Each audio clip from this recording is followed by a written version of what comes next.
William Ruto has explained that deliberate, prudent fiscal policies measures taken by his administration have significantly improved the country's economy, and all the macroeconomic indicators point to an improved economy. In his second State of the Nation address, the president, who previously called on Kenyans to tighten their belts for an economic takeoff, now says that the decision has started paying off, and it is only a matter of time before the people have money in their pockets. We begin tonight with the NTV's Ibrahim Karanja. Right in the build-up to this year's State of the Nation address was the reality of a disconnect that existed between President William Ruto's government and the people that he leads on the status of the economy.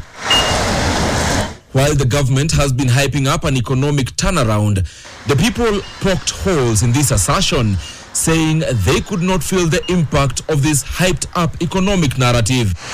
And so when he made his address, the president was all too familiar with the reality of this disconnect, making the economic discussion his first agenda item as he addressed a fully packed House of Parliament.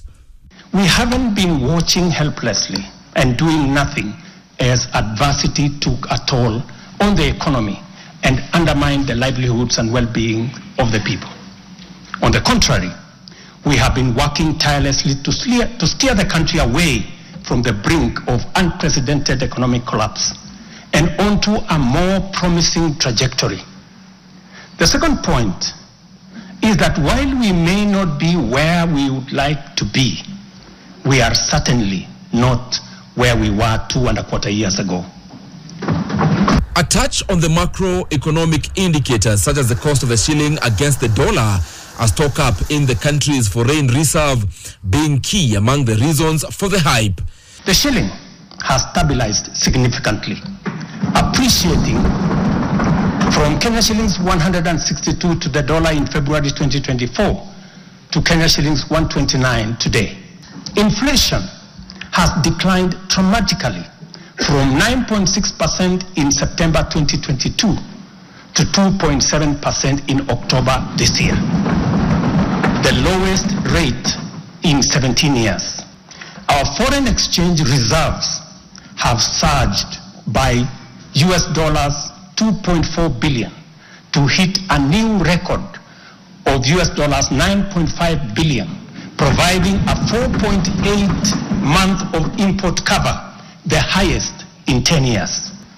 Tax revenues have grown by 11.5% in the year to June 2024. Speaking after the address, Treasury CS John Mbadi, the man in charge of the country's economic planning, and Kuria Kimani, the corresponding committee chairperson at the National Assembly, seemed to have an answer on translating this hyped-up economic position to money in the pockets of Kenyans. We have identified why the economy is growing, but Kenyans are not feeling that they have money in their pocket.